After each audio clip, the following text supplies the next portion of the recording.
everyone. This is Sofia Smallstorm. I'm doing another podcast. This is my January podcast, the first one.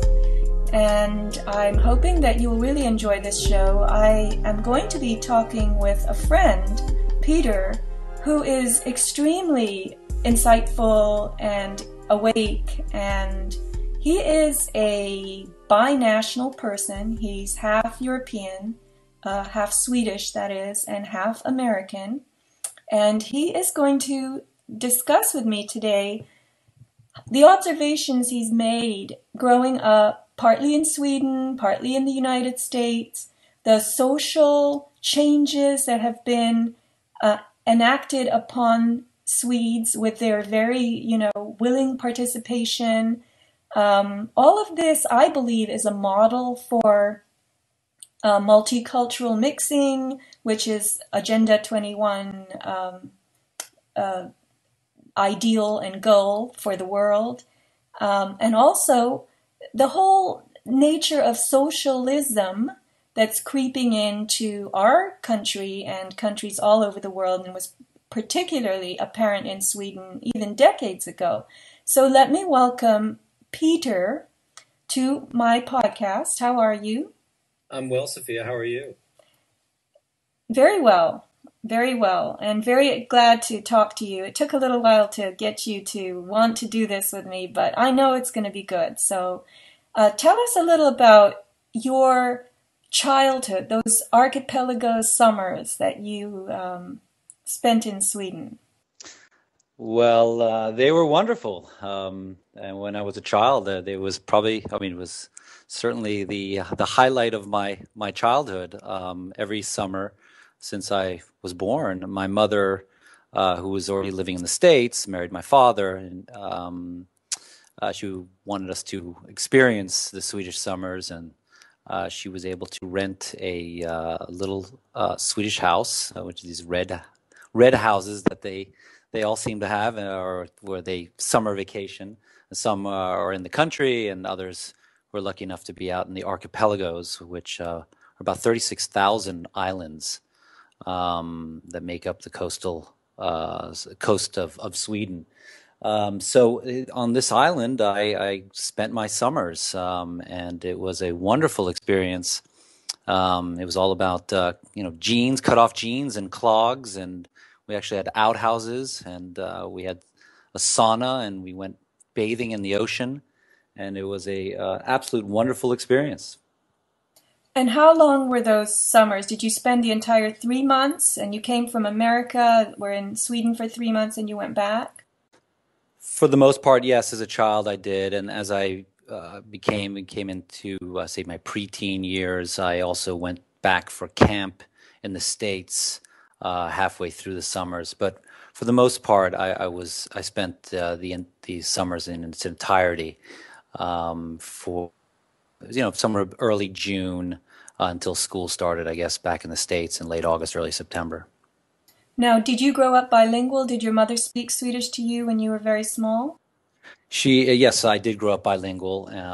We did speak Swedish at home, and out of all my other American Swedish friends, I would have to say that me and my sister, we speak it fluently. I don't know speak it as if I can say so, but yeah.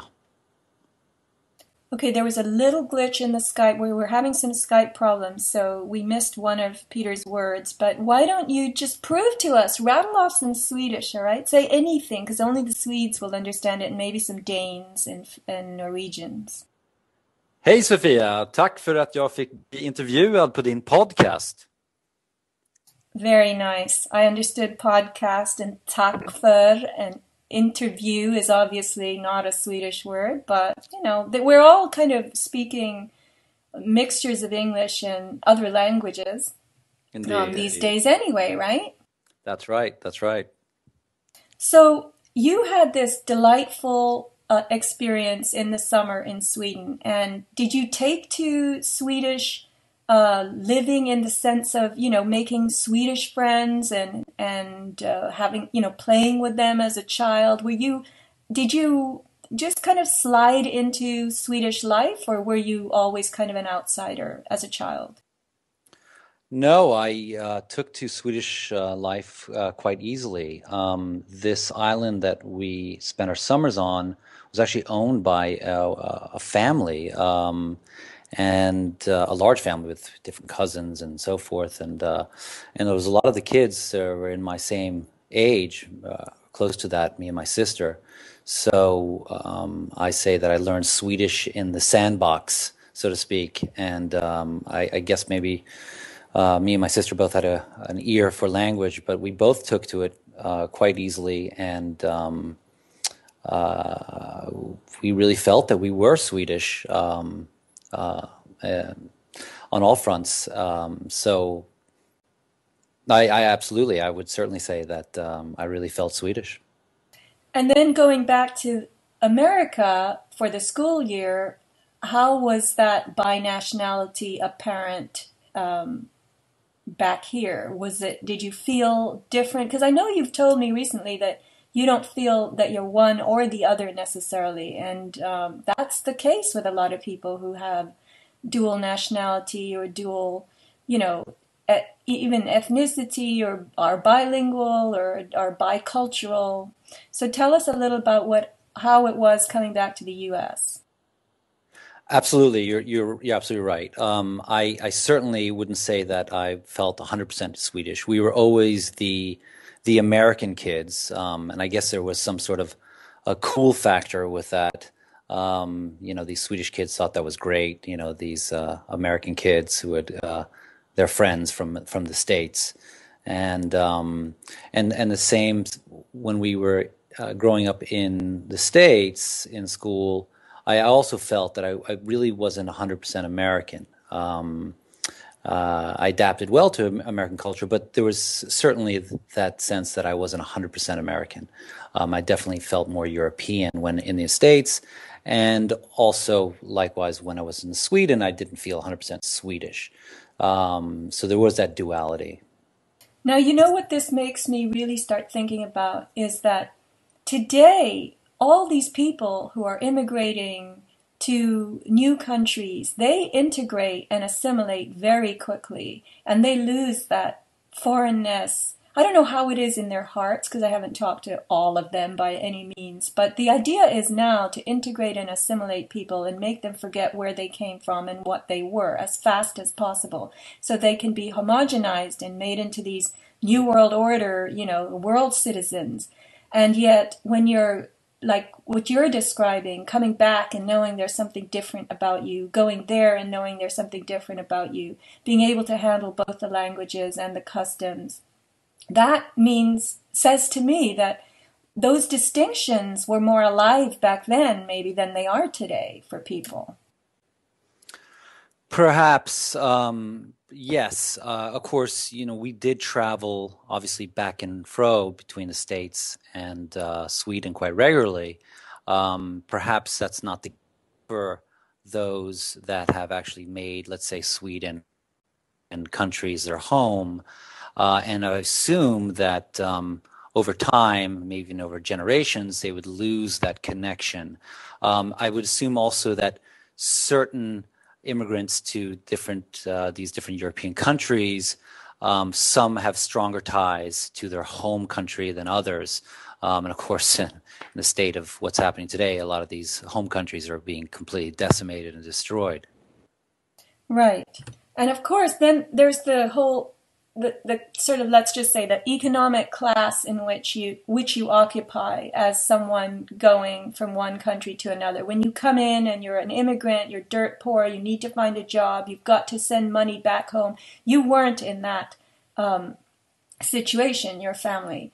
So you were different in terms of the experiences that you had. But I too, lived in Sweden for a few years in the 70s, early 70s, and I was just so excited. I was a 12-year-old when I got there, and then could say a young teenager by the time I left. And I just thought Sweden was the cat's meow. I mean, lots of people spoke English. I had lived in other foreign countries before that where nobody spoke English. And there people wore jeans, and they, of course, wore those clogs, and they liked rock music, and they seemed really cool. That whole liberal attitude was very obvious, and it seemed kind of relaxed and fun. But then when you started going deeper into the Swedish psyche, there was a ton of depression, and there was all this. It was almost like a strangulation. There was too much government control and interference in people's lives, and they seemed resigned to it. So when did you start observing that Sweden might not be so much fun after all? Well, I would have to say that, being that I really spent my summers there, I didn't really see any of that, and that didn't really come to me till later. When I say later, I would have to say until maybe in my late 20s, per se. So as a child, it was all fun and games, as you just mentioned. It was great. Beautiful people. I was spending fantastic summers. We had these eternal days, which was sunshine for 18 hours per se of light. It was fantastic. So I had this picture of Sweden as this just wonderful place. And it is, as a nature, there's a lot of great aspects of Sweden, which are absolutely wonderful. But it wasn't really until later, and certainly it really came to fruition for me recently, I would say within the last 5 years. I spent a lot of time there now, and it's really come to a head. I also do feel that the issues or the situation Sweden has exasperated they've really turned the volume up, so to speak, in the last 15 years. So Now, Peter, is it true, as I have read, that a few years ago the Swedish government, the parliament, announced an intention that was broadly proclaimed to make Sweden into a multicultural country? Well, that I have read that, yes, and I think you and I have read similar articles on that subject. And from what I've heard, that the Parliament actually did state that I think it was in '76, in the late '70s, apparently. Okay, so it was a few decades ago. I had the feeling when I said a few years that that might not be right. So why would they do such a thing? Well, that is well, that can be a long-winded answer. Well, I would have to say that, to try to make it as short as possible. I mean, if going back to we were touching on the subject of Sweden, my understanding, or what my thoughts on Sweden are, the Swedish model, or sometimes known as the third way of socialism, is this is going to be the model for the New World Order. The Sweden has always been this test market. It was mostly homogenous for some time. Sweden started bringing in immigrant or migrant workers in the early '70s, and it's, of course, they've now they had different waves. There was another wave in the '90s. A lot of Chileans in the '80s, I believe, and then there was also after the Serbian War in the '90s, and then there's also been in the late '90s and 2000s. You see a lot of more Africans and Arabs, so to speak, that are coming to Sweden. Now, I would have to say that it's the Swedish way.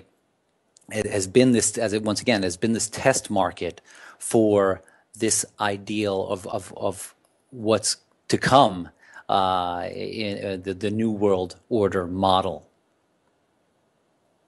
Right, so the Northern European countries, which are very small in population and kind of distinct in their habits and languages, they're all very similar: Norwegian, Danish, and Swedish.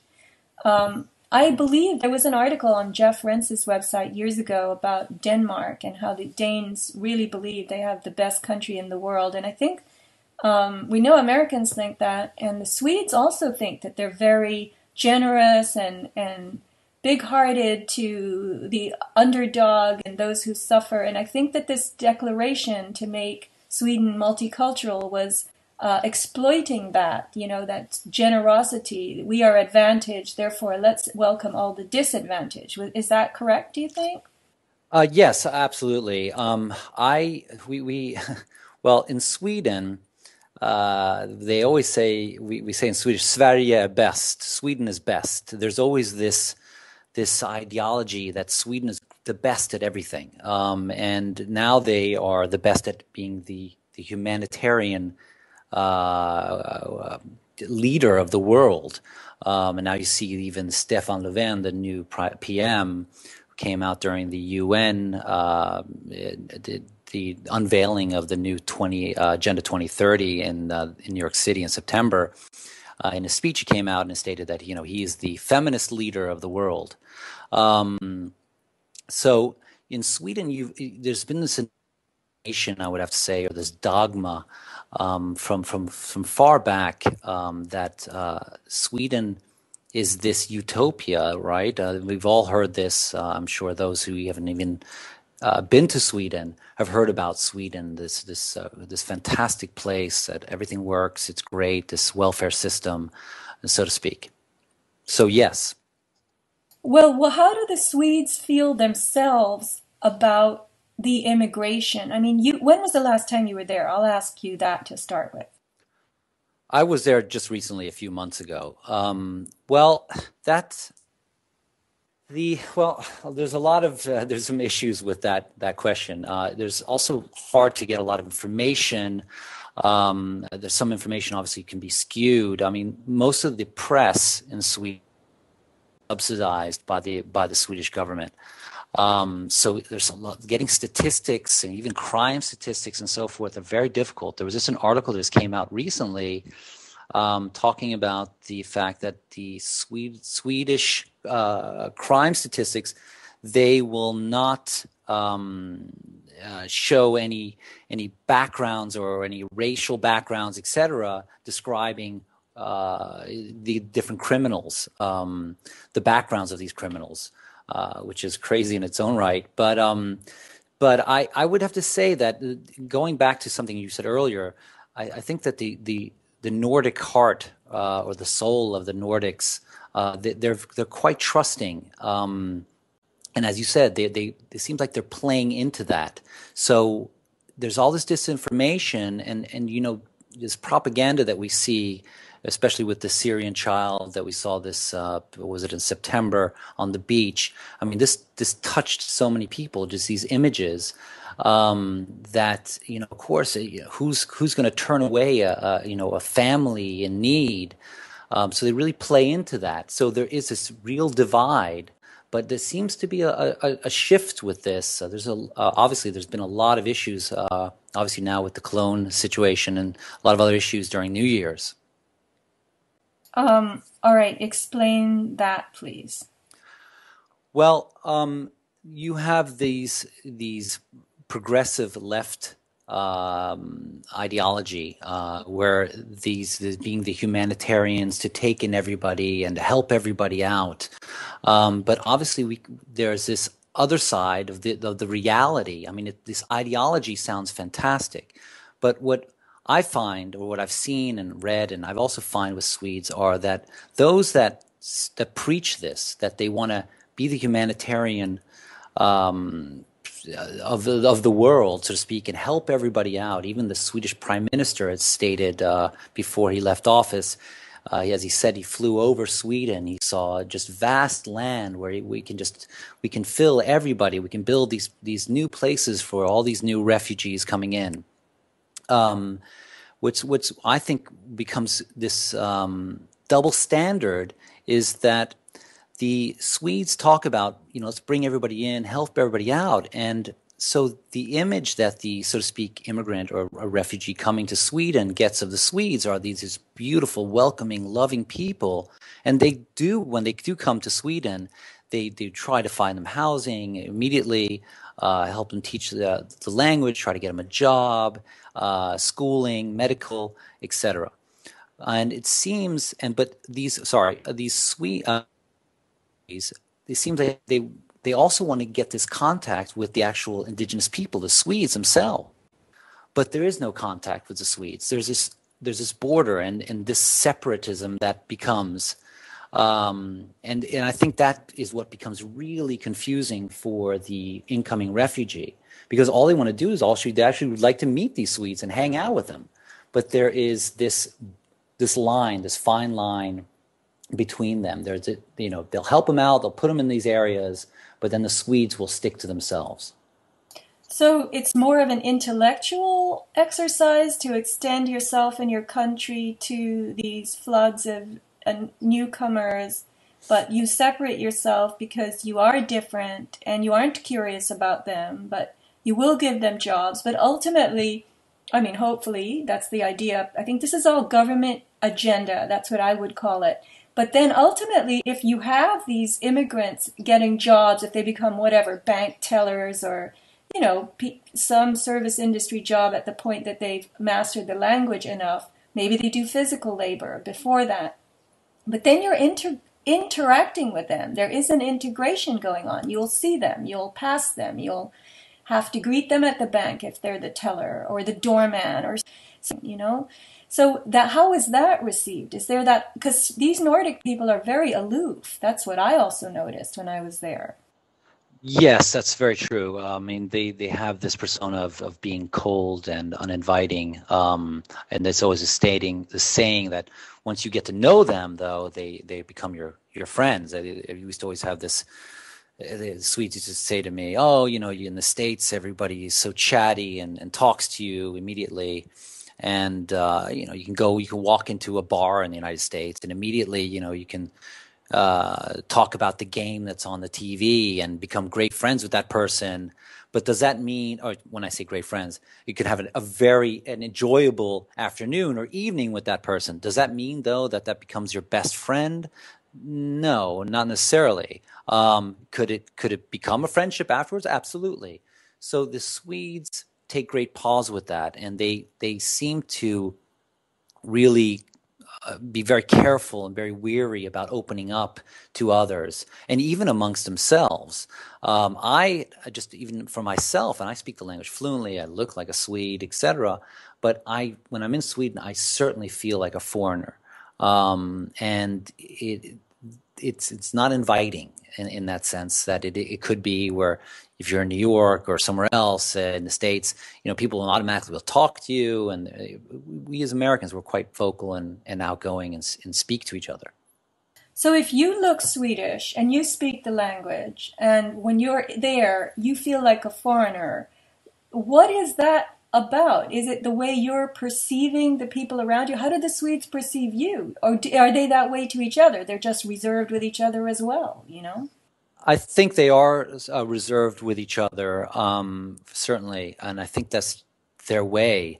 I refer back to maybe they have this saying in Sweden, lagom är bäst, everything in moderation, and even goes back to the jentelagen, which is the law of jente, which was this kind of concept or this law, which they had certain rules. I think there was 10 rules, and one being, for example, I can list a few of them. You're not to think you're anything special. You're not to think you're as good as we are. You're not to think you're smarter than we are. You're not to convince yourself that you are better than we are. So there's this underlining. Maybe this is for example, if you were an American and you were talking loudly and maybe even talking about yourself and how things are going great for you and so forth, a Swede would never do that. So that jente thing is directed to the outsiders? No, that is directed that is their, so to speak, rules as a Swede. And you can never be better than anybody else. Everything should be even, and this obviously plays perfectly into socialism, and some would even call this, really a totalitarian system. It almost seems as if it's Huxley's Brave New World, in reality. Okay, now I understand. So when they're saying you should not think you're better than we are, what they mean is the rest of us. Correct, the collective, correct. So it is. It's that collective group think. Yes.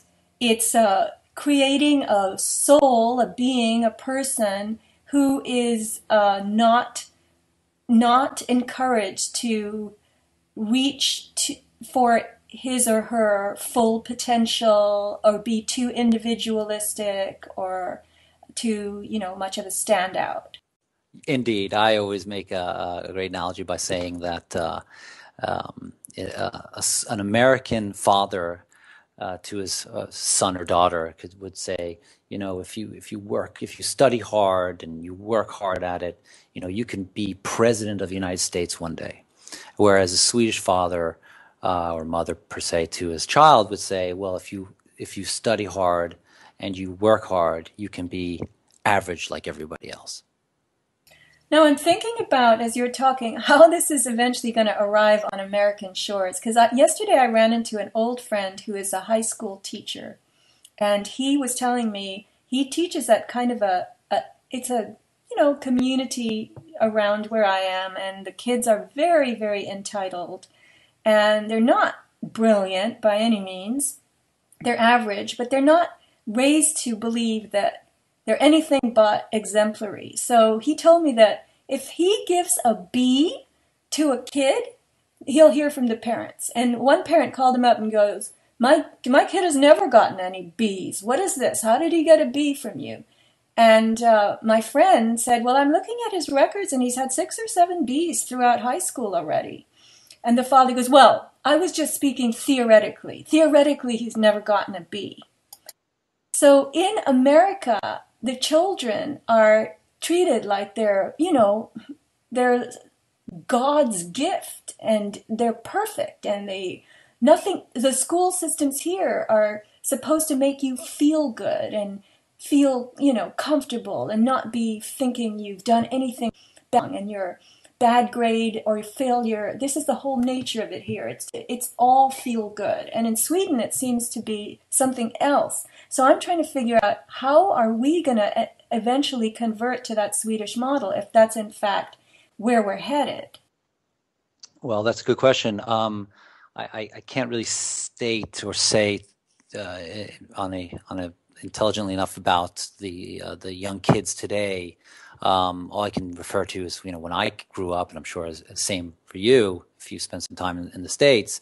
But in Sweden, as of late, the way to raise a child in Sweden is not to rear a child. The child is basically to do as whatever the child wants to do. And that is the new progressive way of the Swedes.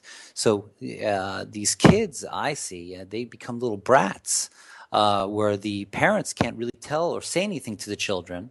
They don't discipline them, and when I mean discipline, I'm not talking about hitting the child, but there is no discipline, there is no hierarchy in the family. The child is, so to speak, able to do whatever that's the progressive attitude. It says, just let the child do what they want. They should just run free and do whatever they feel like. So there is there's no teaching them limits, no regard for what you do around other people. Do they just scream and yell and run around and hit anyone that they feel like? Are they unruly, would you say?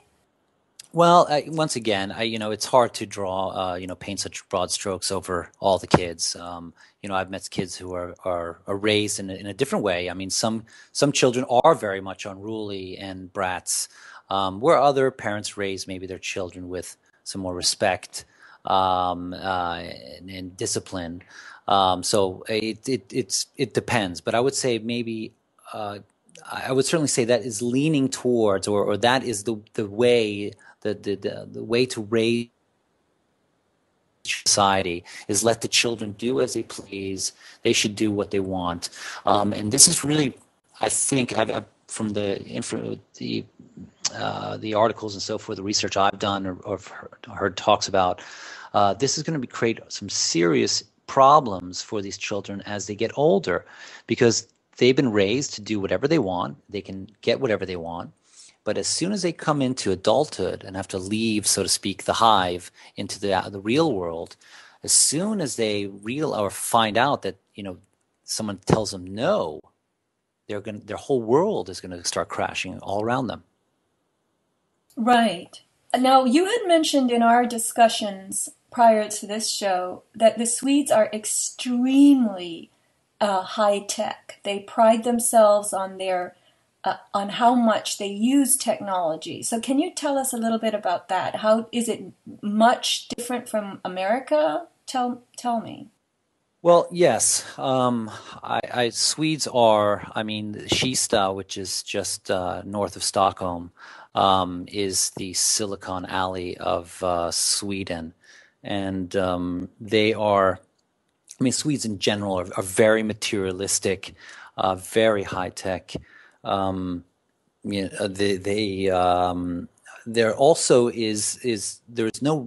they're also very atheist. So there's no real religion in Sweden. I'm not saying that we should be pro-religion, but the religion has really been washed away. There is no real church or religion, so to speak, that we would have in the States. Of course, this is really the socialist model, right, to wipe away all religion. So the state is the, so to speak, I call it the God, really, for the Swedes. So to criticize, and I'm sorry, I don't mean to be deviating from what your question was, but to criticize, so to speak, the state or a Swede, you're really criticizing the system, the state itself, Sweden, and their God, and which they prey on this corporate and tech, and they're very tech savvy. You were saying, I'm sorry, there was a Skype glitch. You were saying they prey on this corporate, and then I just heard tech, and they're very tech savvy. They prey on this corporatism and they are very tech savvy. So they're very much into, the material, looking good. If you go to, for say now, obviously there are some different areas in Sweden's a big country, or rather big countries. It's a large country, but not many people in this country. In different areas, of course, I'm really speaking maybe about the city itself, but as a whole, Sweden are very tech savvy. But per se in Stockholm, if you walk around Stockholm today, people look fantastic. They looks like they stepped out of a Vogue or a GQ magazine. Everybody looks picture perfect. And everybody's walking around with their smartphones, very tech savvy. And the material is really their God, and the state is the proponent of this corporatism, this material. Wow, I didn't realize that they were that, highfalutin on the streets. Wow.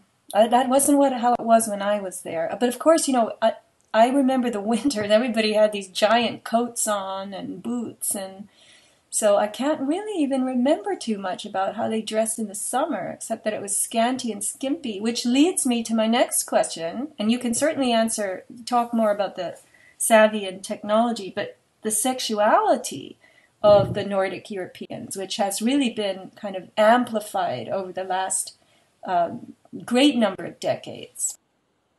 Well, just to finish up on that last part or the question, as I've noticed as a child of the 70s, absolutely, when you were there at that time, they weren't as materialistic, and they were not as, obviously tech wasn't an issue because we didn't have it, but they were very much this kind of hippie, clog-wearing, as you stated before, they love rock and roll, and it was just kind of jeans. It was not as materialistic. It's become that way, very much so today.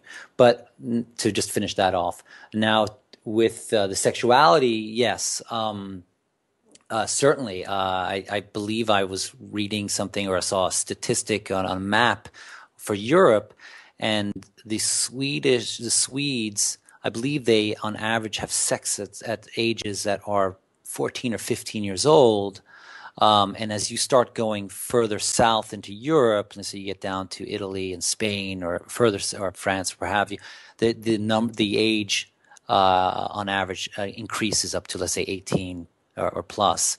So I would certainly say yes, they certainly are more progressive when it comes, or liberal minded when it comes to free sex, so to speak.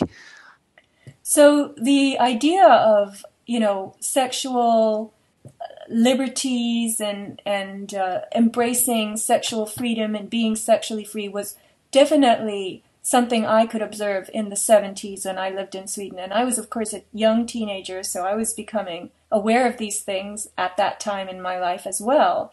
But I think that this has all become more pronounced in more recent decades. And so the question that I have to ask you is, these statistics that you're talking about, where young Swedes begin to be sexually active at 13 and so 14, is this something the parents encourage? Is this something their parents would actually smile upon? Or is it something they would try to hide from their parents?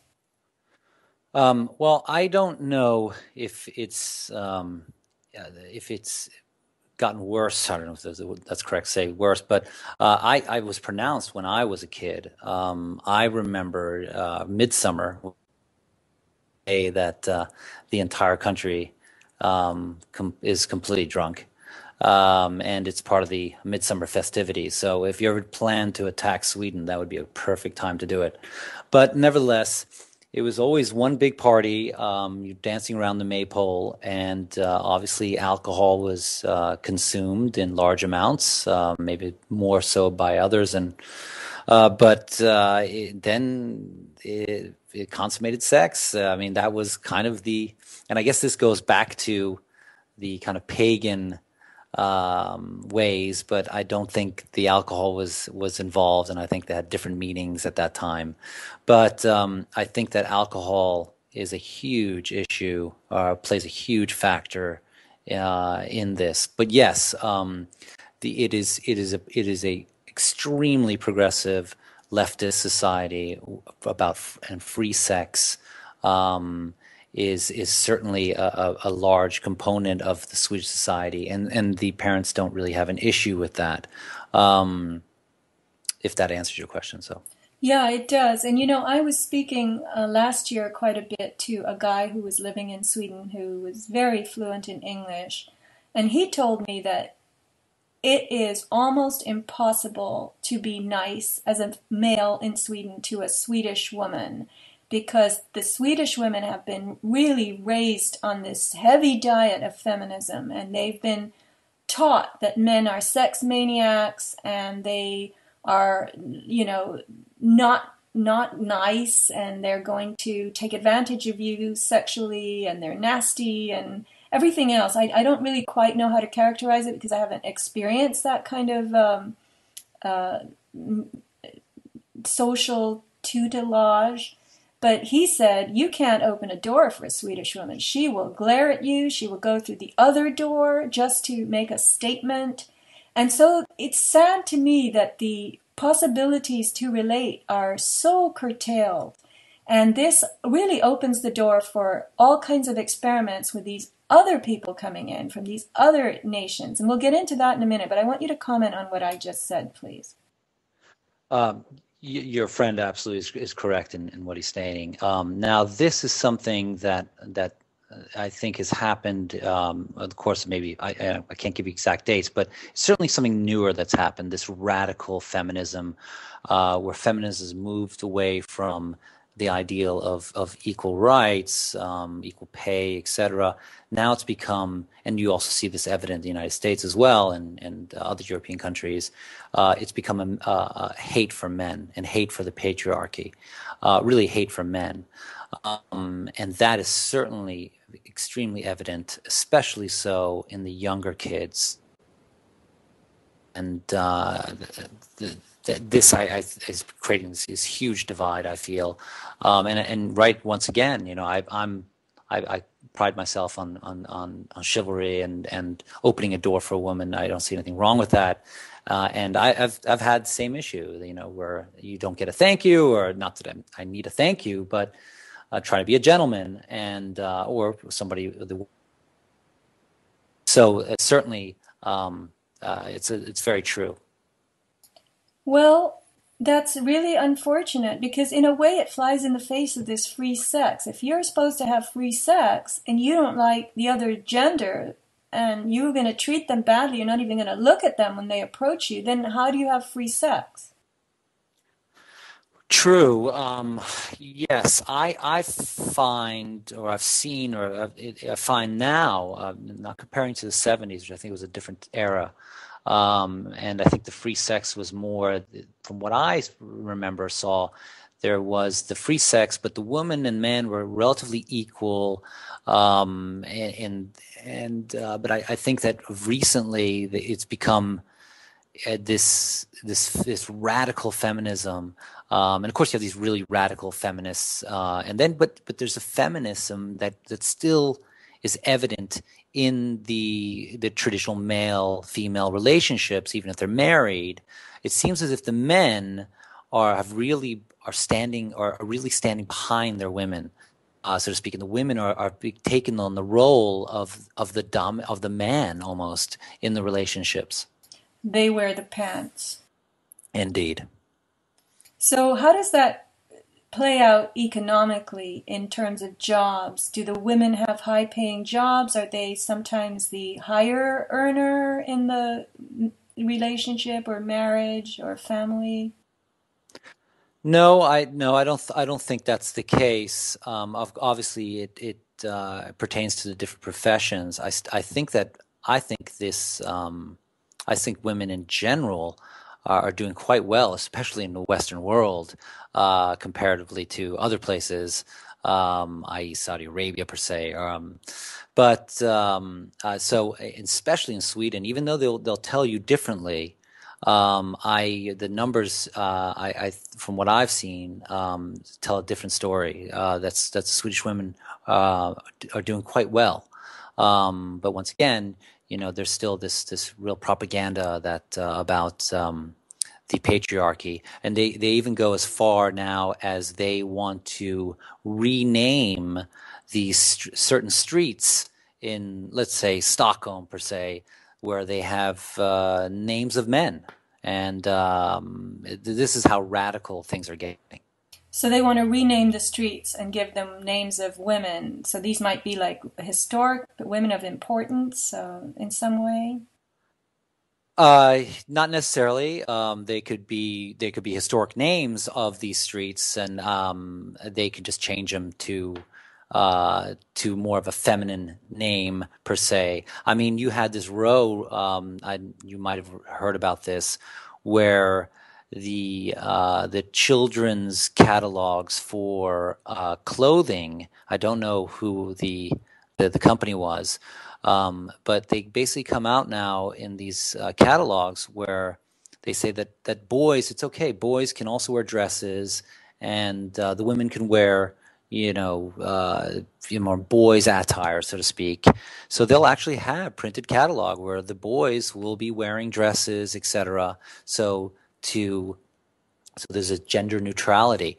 I even heard a story from a friend of mine. I won't name the company that they work for, she works for, but it was a younger couple, and they were meeting in the fika room where everybody gets together for their coffee break, which they take several times a day, and eat a little cake. And I guess one of the younger girls there had just recently had a child, and everybody was very happy to hear that she had a newborn. And somebody had asked him, "Is it a boy or girl?" And the woman turned to her, the young girl turned to them vehemently and said, "What difference does that make?" Yeah, that's showing up here too, and in Australia, where parents are concealing the gender of their children from everybody as long as they can. It's very, very sad and weird to me anyway. But, gosh, well, I guess this whole feminist push, on some level, I don't know how many Swedes you know very, very well. Do you have close Swedish friends that you keep in touch with? Because my question is, how does this affect the Swede in his or her heart? Like, can you see deep into the Swedish heart? And do you notice any kind of confusion or just dispiritedness because of all this? Certainly, I see it. I can see it in some. I think that the indoctrination runs deep, just as it runs deep in the United States. It could be somebody in the United States, as we say, is not awake and is, concerned about the latest football game or the Kardashians on the TV. They're just as much indoctrinated or asleep as, per se, a Swede who believes what the state says and what the state-run newspapers, state in their newspapers, or it's on the TV, etc. Well, sure. The people in America, I mean, I see the malaise, the spiritual, there's like a sense of being deeply bothered and knowing something's wrong. I see that here. But I was thinking because Swedish life is more extreme than ours even, and they're prouder, and they're, on the surface, they're made to feel, think, and proclaim things about themselves that I don't know if they do deep in their hearts. I mean, if you're raised as a small child in Sweden and the jente or whatever it is rule is applied to you, and you want to try to excel, you want to do something great, and you can't because it would be met with disapproval. I mean, I think this would affect you deeply on what they call the soul level as you grew up. Absolutely so, and yes, you're absolutely right. I from what I've seen, those companies or those who start, let's say, these Spotifys or Skype, anybody who has any success. I mean, you can go into the head of IKEA. They don't live in Sweden. So, and I also, the thing is that Sweden is a small country. You're talking about 9 million people in Sweden, of which maybe, I don't know, 6 million, 7 million are actual indigenous Swedes themselves. And being that it's such a small country, it's a lot easier to control. And I think there is this, there's a lot of this concern and so forth, but I think Swedes are very nervous, very weary to speak out about that. And that's something you do not do in Swedish society. You never speak loudly. You never speak out. For the risk of being ostracized or not following the, so to speak, Swedish way. So this must be fairly old then. This reserve that the people have must go back centuries, I think, because it would seem to me that the Swedes were selected to brainwash in these social and socialist ways because they fit the bill somehow. They were ready targets. They were already, I mean, I know I spoke to someone about Nordic Europeans who was studying them as a personal hobby, and he was a very, very bright guy.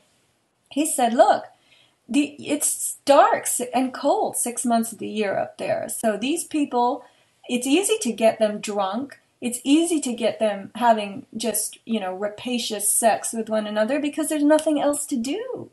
And I don't know if that's correct, but, in pagan days, apparently that was a very sexual kind of society as well. And they were into things that were, mushrooms and fermented stuff, alcohol, because they had to break the tedium of the darkness and the cold. And that's one reason they love to, have their saunas.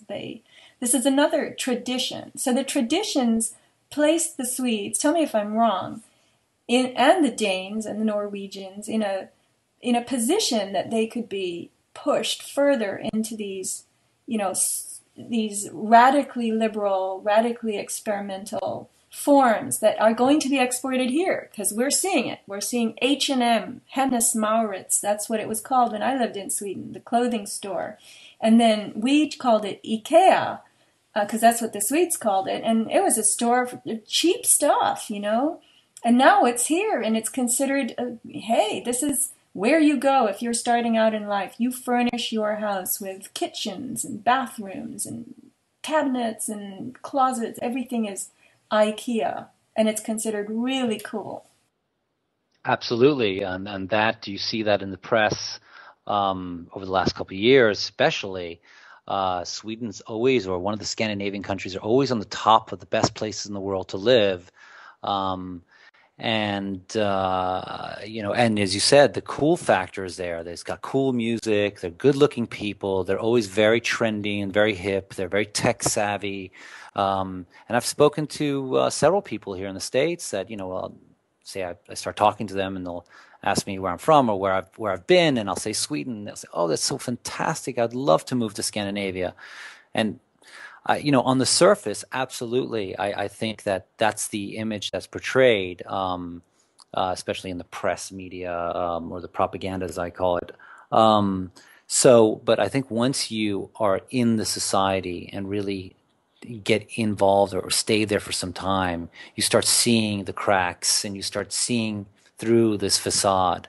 And to go back to what you were saying about the alcohol and mushrooms and so forth, I think the Swedes, the Scandinavians themselves, are very mystical people. I think they have a strong there's this mythology that's there, that there's been this disconnect that the Swedes are not attached to anymore. That's been replaced by the state. So the Swedes don't have a connection to their history, or their mystery. I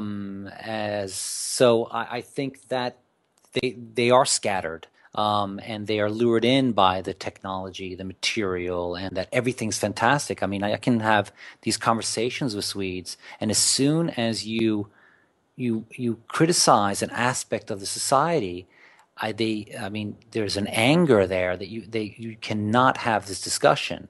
And I'm by no means stating that America is perfect place, by no means at all. But at least we can have a discussion about things.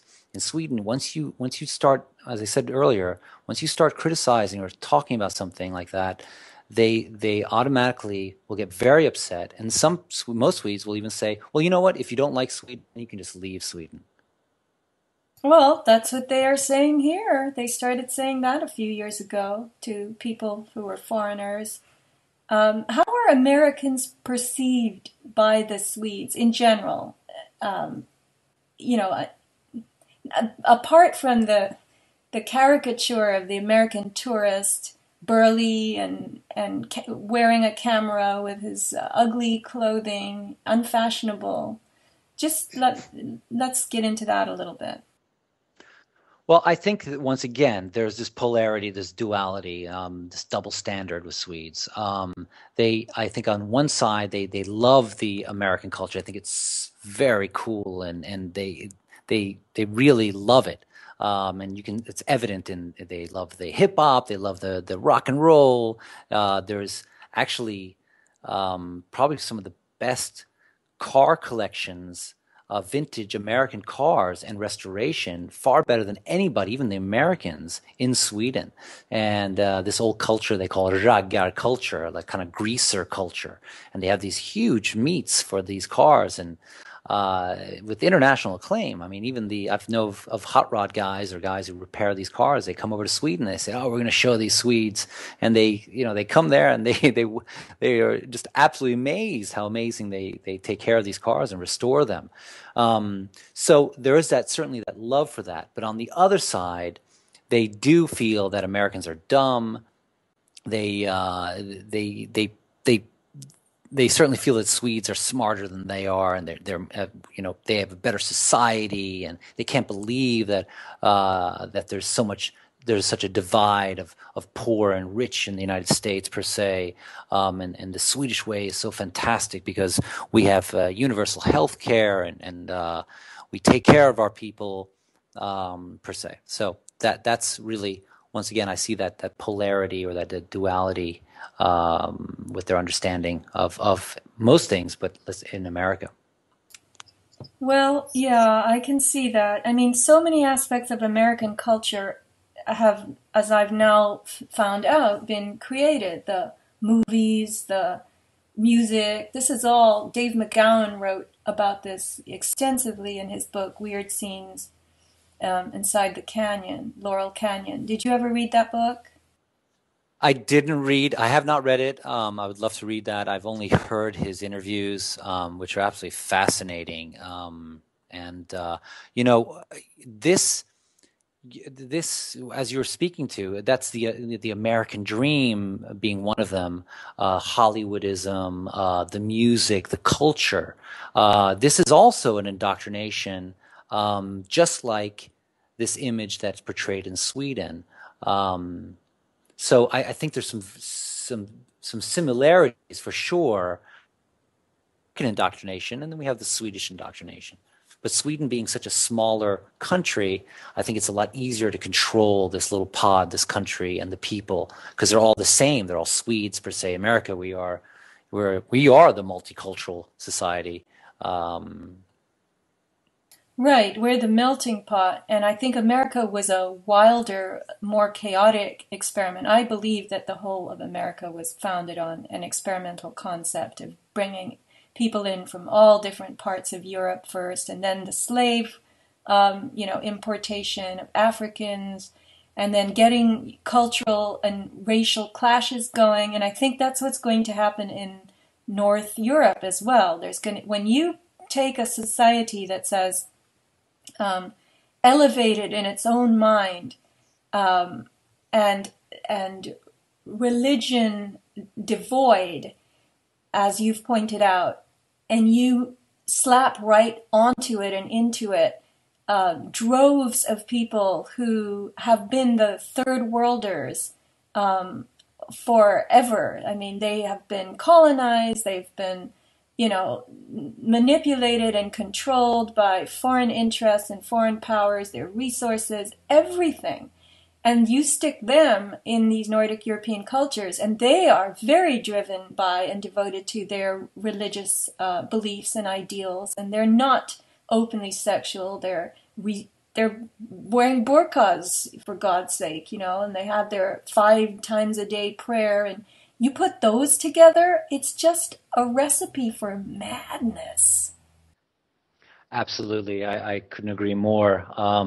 But I see this as being the Great Divide. Uh, we are is becoming the melting pot, as you said, the United States. This is going to become the melting pot for the world, right? This is the new world order. Didn't wasn't there? The Time magazine or Newsweek had the image of the future, image of the child of the future, which would have had green eyes and kind of a light skin with some nappy kind of blondish hair. This is the human of the future, so to speak. And this is really, once again, these are the pillars of socialism or communism, right? It's to completely wipe away the past, wipe away history, traditions, heritage, and recreate this new world in the image of man, so to speak, whether you believe in religion or not. But it's do away with all that and let's start again. And it's going to be the one government that rules over this of the world, so to speak, this mix of everyone. Right, this new race, which takes me back to the movie Avatar, where the whole plot was about the, militaristic, old way of doing things, and then you had these creatures that looked kind of like what you're describing, with their glassy eyes and their unique features, and of course their long, muscular tail. So I guess we're all going to have a tail then, too. They're going to figure that out, give us our tails back or something. But yeah, they're making a new citizen or human, I call it humanity 2.0, and it's going to be integrated with technology and machine into the biology as well. And I think these cultures that they're experimenting with now are showing the initial, they're being initiated into this, and they're unfortunately taking all the hits, and there's going to be a weeding out, a selection process to get to the ideal that you were just describing. Absolutely, and we're seeing that certainly with the with AI. I mean, there was I'm talking about Sweden back again. There was an article that came out, and I think I know somebody that works actually at this company. It was a tech company in Stockholm, and they were putting microchips inside their somewhere in hand or an arm. And these microchips or these RFID chips or some sort that can unlock doors. You can go to the copier machine and make copies. And this became so cool. This was great. This was fantastic. As they were interviewing one of the employees, they thought this was brilliant. So this is the beginning. And it's obviously going to be sold as it's going to help us out. It's going to be great for society. And you know, for example, you get in a car and you actually, as a human, step into a car or a vehicle and use that tool. But as you just stated, eventually they're going to start meshing. These microchips are going to be put into the humans. My sister actually sent me an article about these ears to help. Sorry, ears. These hearing aids that are these microprocessors that are put into your brain so you actually can hear again. So we are going to start getting, we're already starting to get used to these things. Somebody had made a statement to me saying that I guess maybe started with contact lenses. Nobody today would think that contact lenses are bad, right? But a lot of people use them. They just put these lenses in their eyes and wow, I see better. Right. The very basic technology for improved human, to correct for human failings, crutches, canes, eyeglasses. Contacts are a little more advanced than eyeglasses. Hearing aids. So the futurists have said, why do you mind the idea of merging man and machine? Because you've already grown up using these particular kinds of aids, and you have no problem with it. You're very grateful for them. So rather than having things that you have to reach for and put on and apply to correct for your own natural failings, why shouldn't we just put it right in your body? So I guess in Sweden, with the mindset being so reliant upon in the past decades, accepting of, approving of the state, this is coming to us too. We're all being, pushed into this kind of, let the experts decide what's good for you. This is why they're experts. This is why they have these credentials and they've studied and been educated for so long and they've got the degrees and the licenses. And when they say X, Y, and Z, you need to believe and like the recommendation because it's the best for you and we're looking out for you. I mean, that's the whole fallacious, idea of the daddy government and then, of course, mommy media are there for us. And that started, you're talking about it in the Scandinavian countries. And we're getting that here. I'm not my usual, I guess, more organized, expressive self. I'm just kind of realizing things as we're talking here. And Indeed, I will to finish that. I think we've talked about this before, you and I, and the Swedish state has become now, and probably was been established for some time, is really the parent. In Sweden, you have a thing called the department called Folkhemmet, which is a division of the state that really is acting as the parents for the Swedes, and they call it from the cradle to the grave, the system itself, right? So the state has now replaced your parents, and they will take care of you as from a newborn until death. Right, that's the Hillary Clinton, it takes a village. So I'd like to ask you, how do Swedes settle their differences? Do they do it through a court system the way they do in America? This is a very litigious society, and differences are settled in rather aggressive ways, with one party suing another. How is that done in Sweden? Well, I'm not an expert by any means in this system. I can only speak of what I've seen or heard. Certainly, it's not litigious in the same state that the United States, where you bump into somebody or you have a fender bender and the guy starts screaming at you, I'm going to sue you and I'll get my lawyer. There's none of that. And from what I recall, in the United States Constitution, where we have as we call it, the Bill of Rights, we have they recognize that we as humans have inalienable rights. So there are actually rights before the Bill of Rights were actually drawn up, so to speak. In Sweden, you don't have that. And I, I don't. There's limited rights really in Sweden, and their legal system is not drawn up on this kind of French Anglo system that we are based on, whether for good or for bad. But they have different systems. I could give an example of one example is that if somebody breaks into your home per se, and is all of a sudden beating your wife and starts raping your wife per se, and you come along and you smack this person upside the head with a frying pan and knock him out, and the police come, and you say, oh, there's the guy. This guy was actually molesting and raping my wife, and I took a frying pan and hit him upside the head. Well, they'll take him and lock him up, and they'll also take you as well. Wow, because you've displayed the very behavior of the criminal. Kind of, yes. But they have to kind of figure out, you used violence on this person. This person has rights as well, right? So the state or the system itself has to kind of decide then, did you use excessive force? Was this a blunt weapon? I mean, maybe with a broom or something, it wasn't a deadly weapon, but maybe they can consider that a frying pan, you could actually killed this guy. And, the United States would say, well, this guy obviously was trespassing. He broke into my home and was molesting and raping my wife. Of course I have to defend myself. And of course, each state is different. Some states, you have the right to actually shoot this person and kill them.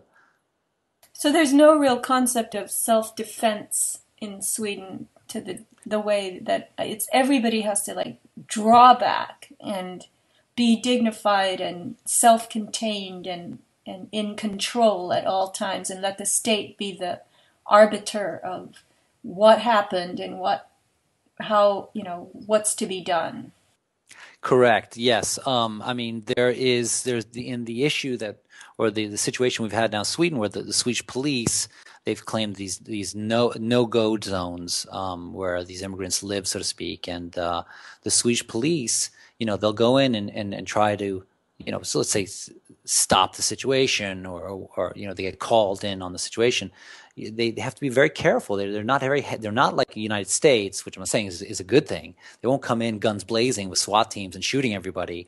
But the Swedes, they'll be very careful, and they don't want to hurt anybody. They'll try to, and they even have a dialogue unit that will come in and say, hey, why don't we all sit down? We'll eat hot dogs together, and we'll discuss the situation. A dialogue unit? They have a dialogue unit of the police where they will say, listen, let's all sit down and discuss this situation and see if we can't come and work this out. Wow. So, Peter, I guess, I don't know if you can even answer this question or if you want to, but I'd like to ask you, between the two, Sweden and America, which do you like better? Well, I would have to say that I like them both. I certainly lean certainly a lot more towards, I like the freedoms, or whatever freedoms I have in the United States, a lot more than I do Sweden. I think what I'm really more attached to Sweden is really, I love the beauty of the country, and I think that also there's a beauty in the Swedish people themselves that I have a strong connection and attachment to. If we can remove the state and the society, and that even goes for the United States. I mean, once you really get into the heartland of the United States, or the American itself, I mean, there's that of not only the beauty of the United States, but the people of the United States. I think are wonderful as well, and there's a beauty in them as well. But I would certainly say that I feel more comfortable in the United States. This is really the place I've spent my majority of my life and grown up as an American, and I feel more comfortable in that skin. Yeah, well, I didn't mean to make you choose. I was just interested to hear your response. So, again, I would say let's be cognizant of the things that Peter has made us aware of. I didn't know, I've talked to you quite a bit, but I really didn't have the same telescope into all this as you've given me today. And then, of course, I had my own experience there, but I was enchanted because I had come from countries. I lived in a number of different kinds of countries, communist countries, North Africa, Asia. So Sweden was my first arrival in a place that was really Western. And like I said, it was cool because that's what's been planted in our minds, that Western culture is cool and third world culture is backward. Indeed, that's right. That's correct. Even going further than that, one could say that the question is: Are we progressing in today's society? We've always taught. We've always told that, right? We were making these great leaps and bounds in technology and science per se, and those that came before us, and even the pagans and the ancients, they were obviously very stupid, and we are so and more enlightened than they were. Excuse me. Now, can you tell me, do the Swedes have this global warming idea like a lot of people do here, and how are the winters going in that part of Europe? I certainly think that the global warming agenda is reaching all across the world, so to speak, and I do think that Swedes themselves are pro, and I would think the majority of Swedes do believe in global warming. Now, as for the winters, I've been over there for the last 5 years, quite a bit. And the first few years I was there, I was a little back and forth, but I spent more time there than the United States. And so back in 2011 and 2010 to 2011 and 11 to 12, those winters were brutal. I've also spent some time in Sweden over in the winters, mostly visiting during the Christmas holidays per se. But I was there a far longer time, and they were brutal. I mean, we had weeks that there was minus 20, minus 25 Celsius, which is about, between 0 and 5 Fahrenheit. And I mean, it was the brutal days. And then you also have once again, where the duality or the polarity of Swedes. You have the summers, which are fantastic. The temperature reaches up, let's say, into the mid to upper 70s at its warmest, and maybe low 80s. And you have during the summer solstice, which is around the 20th or 21st, I believe, of June, which is the lightest part of the year. Maybe you have about 3-4 hours of real darkness. And it seems as if the sun sets at around 10 o'clock at night, finally going down.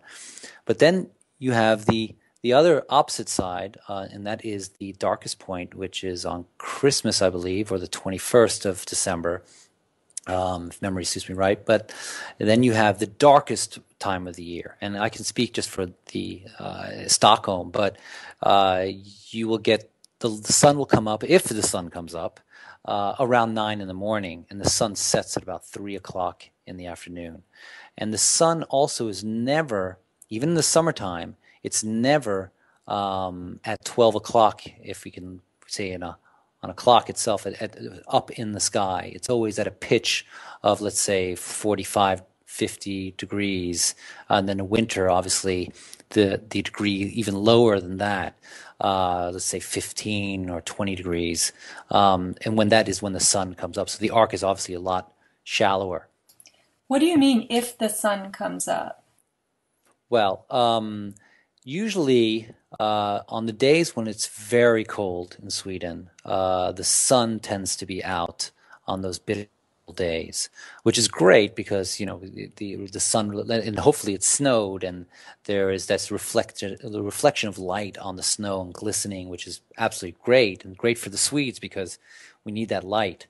But the winters that followed after 2012. So 2012 to 2013, 13 to 14, and 14 to 15, there was hardly any winter. I mean, there were times when there was some snow and it dipped down to, let's say, -5 Celsius, maybe a little colder than that, but didn't have those days where it was -20, -25, at least in the Stockholm area. Majority of the time, there was just rain.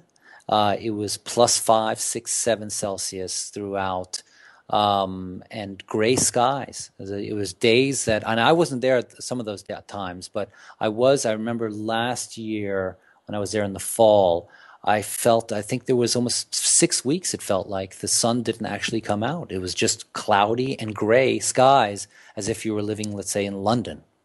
So what you're really saying is not that if the sun comes up, you're saying if it shows its face from the cloud layer, the cloud mass. And yeah, that's very severe vitamin D deficiency that occurs. I learned that if you live north of 32 north latitude, you don't make vitamin D at all between November and February. So for those Swedes with the sun at such a low angle, being so far north, I think this may contribute to the widespread depression. There's a melatonin factor, that occurs, a hormone that doesn't get made if there isn't enough light, seasonal affective disorder. So no wonder they have to dance like mad in the summer and frolic and be as joyous as possible, because they have to save that up in their psyches and get themselves carried through the winter. So, Sophia, we didn't talk too much about the alcohol. I touched on that subject, and once again, we were mentioning that when the summers come about, the Swedes, they almost feel like they kind of go berserk. The sun has finally come about again, and from what I've understood is that the Scandinavians, they are these sun-worshipping people. Whereas those who are living, let's say, in the sub-Sahara are the moon-worshipping. During the day, they hide and they come out at night. Where the Swedes, they worship the sun. So when you have the winter solace and it turns into the new year, and the days start becoming brighter, they welcome the sun. So once that, I think that has plays into a part of it. But of course, as the days get longer again and the sun starts coming out, the Swedes start getting happier, like a bear coming out of its sleep, so to speak. And but then adding alcohol to the mix, Swedes can really come out of their shell, so to speak. And I think they have this very reserved demeanor. And then, when the weekend comes, and they all get paid. I don't know if I mentioned to you before, but they all get paid on the same day. In the whole country, they have these, I think it's twice a month they get paid. So on that weekend, it's a full-on party, and people want to go out and they want to go eat, they want to go party, it can get pretty crazy, that's for sure. So they're getting paid. That's just a tradition, or is that a government regulation? I mean, if you're a private employer and you've got some people you've hired, you can't choose when to pay them? No, not that I understand that. I don't know about a private employer, but I guess I think everybody gets paid on the same day. It's very bizarre. Once again, it follows the uniformity of Sweden, these rules. Yeah. I mean, it's almost as crazy as everybody has to get up at 7 o'clock and everybody has to go to bed at 10 p.m. Lights out. That's right. Rules are rules. And the Swedes, they like to follow those rules. The rules of the road are very evident. I see the bikers, people who bike to work every day, or just bikers in general. They have these bike lanes that are dedicated specifically for the bikers. And you have a lot of tourists walking around Stockholm in the summertime, and so let's say it's a sidewalk, and the sidewalk is divided by these bike lines. The tourists are walking and taking pictures, and perhaps they will meander on over into this bike lane. the Swede will ring their little bell and scream, get out of the way! Don't you know it's the bike lane? And how are these tourists? They may not necessarily know these rules. Well, that's what it's going to be like here. We're going to the bike culture too. Well, all right, Peter, you've given me a bunch of food for thought, and I'm sure I'm going to be mulling over this, and I'll have questions for you. And I've enjoyed this discussion very much. Thank you for all your insights, your input, your very astute, way of expressing it, because you're very collected and composed, just like a Swede. Of course. Well, thank you, Sophia. It's been a real honor, as always, to speak to you. And this is actually my first interview, so I hope it came out all right. I am sure it's going to come out fine, and I think this is the beginning of your giant media career, because I have high hopes for you. Why, thank you.